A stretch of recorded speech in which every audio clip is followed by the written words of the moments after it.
હાય સુરત, કેમ છે? મિત્રો, અત્યારે કોરોનાના કેસ ઘણા વધતા જાય છે. એને ધ્યાનમાં લઈને અત્યારે મિત્રો મને એવું લાગે છે કે અત્યારે લોકડાઉનની સુરતને સખત જરૂરિયાત છે. મિત્રો, તમારા બધાનું શું કહેવું છે? મિત્રો, જો તમે સુરતના લોકડાઉન સાથે હો, સુરતને લોકડાઉન કરવા માટે તૈયાર હો, તો પ્લીઝ મને સપોર્ટ કરજો. કારણ કે અત્યારે પરિસ્થિતિ એટલી બધી વણસી ગઈ છે, એટલી બધી ખરાબ થઈ ગઈ છે મિત્રો પરિસ્થિતિ સુરતની, કે ક્યાંય સુરતમાં વેન્ટિલેટર અત્યારે ખાલી નથી. કાલે એક મારા સગાને વેન્ટિલેટરની જરૂરિયાત હતી અને હું એમને મદદ ના કરી શક્યો. મને બહુ ખરાબ લાગ્યું એ બાબતે. અને હજી આવી મારી સાથે નહીં, ઘણા લોકો સાથે આવી જ પરિસ્થિતિ છે. અને દિવસમાં ઘણા બધા કોલ પણ મને આવે છે કે સર વેન્ટિલેટરની જરૂરિયાત છે, સર અમારે અત્યારે આઈસીયુવાળો બેડ જોતો છે, ઓક્સિજનવાળો બેડ જોતો છે, અથવા તો વેન્ટિલેટરવાળો બેડ જોતો છે. મિત્રો, અત્યારે સુરતમાં કશું જ ખાલી નથી. અત્યારે પરિસ્થિતિ એટલી હદ સુધી વિકટ થતી જાય છે, એટલી હદ સુધી ખરાબ થઈ છે મિત્રો, કે કોઈ વાત પૂછોમાં. હજી સુરતની પ્રજા પાસે હજી ટાઈમ છે મિત્રો, હજી ટાઈમ છે. હજી અત્યારે કેસ એટલા વધે છે. હજી એક સાવચેતીના રૂપ મુજબ હું એક કહું છું કે મિત્રો, ઘરમાં રહો અને બને ત્યાં સુધી બહાર ન નીકળો. સેલ્ફ ક્વોરન્ટાઇન થાઓ, સેલ્ફ લોકડાઉન કરો. આ જ એક તમારી પાસે રસ્તો છે મિત્રો. અત્યારે મિત્રો દિવસમાં 100 પેશન્ટ આવે, 100 પેશન્ટમાંથી 60થી 70% લોકોને ન્યુમોનાઇટિસ આવે છે. ન્યુમોનાઇટિસ એટલે કે જે ફેફસામાં કફ થાય છે. એટલે આટલી બધી પરિસ્થિતિ ખરાબ છે. તમે વિચાર કરો, 60થી 70% લોકોને ન્યુમોનાઇટિસ આવતું હોય એટલે કેટલા લોકો ઇન્ફેક્ટેડ છે કોરોનાના લીધે, એ તમે એક અંદાજો લગાવી શકો છો. અને મિત્રો, અત્યારે તમે જુઓ કે આટલા બધા ન્યુમોનાઇટિસવાળા પેશન્ટ છે, એટલી બધી વેન્ટિલેટરની જરૂરિયાત છે, એટલી બધી ઓક્સિજનની જરૂરિયાત છે, એટલા બધા ઇન્જેક્શનોની જરૂરિયાત છે. અત્યારે તમે જોઈ શકો છો કે તોસિલિઝુમાબ ઇન્જેક્શન નથી મળતા મિત્રો. લોકો એના હિસાબે પણ મૃત્યુ પામે છે, વેન્ટિલેટરના હિસાબે પણ મૃત્યુ પામે છે, ઓક્સિજન ન મળવાના હિસાબે પણ મૃત્યુ પામે છે.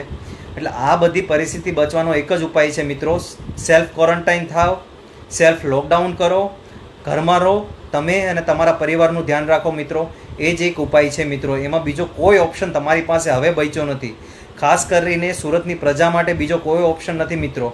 એટલે બધાને એ જ એક નમ્ર વિનંતી કરું છું કે બને ત્યાં સુધી ઘરમાં રહો અને સુરક્ષિત રહો. અને મિત્રો, હું તમને એક નમ્ર અપીલ કરું છું કે બને ત્યાં સુધી 15 દિવસ માટે જો તમે સૌ સેલ્ફ લોકડાઉન કરો તો એના જેવો બીજો કોઈ ઓપ્શન નથી તમારી પાસે મિત્રો. અને હું તમને બધાને એક જ અપીલ કરું છું, જાતે તમે એક લોકડાઉનની એક પહેલ ચલાવો. તમારા ઘર તરફથી શરૂઆત કરો, બીજાનો આજુબાજુવાળાનો વિચારો નહીં. આપણા બધાની હાલત કૂવામાંના દેડકા જેવી છે.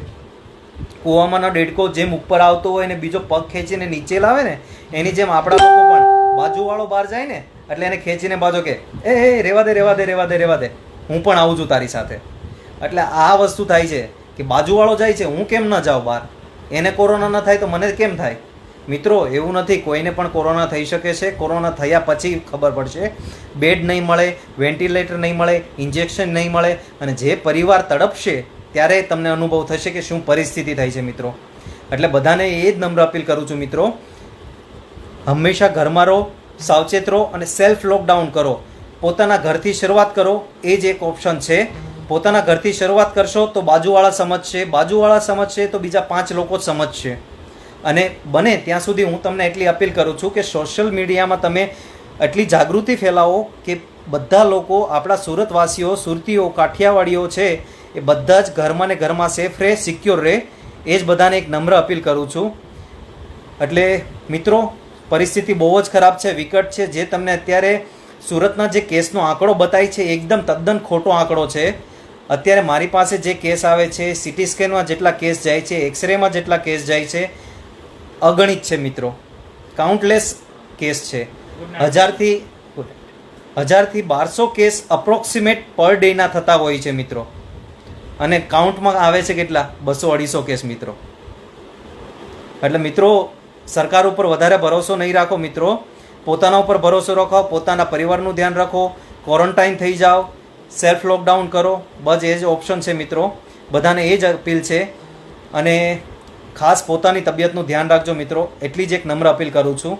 જય શ્રી કૃષ્ણ, જય હિન્દ, બાય મિત્રો.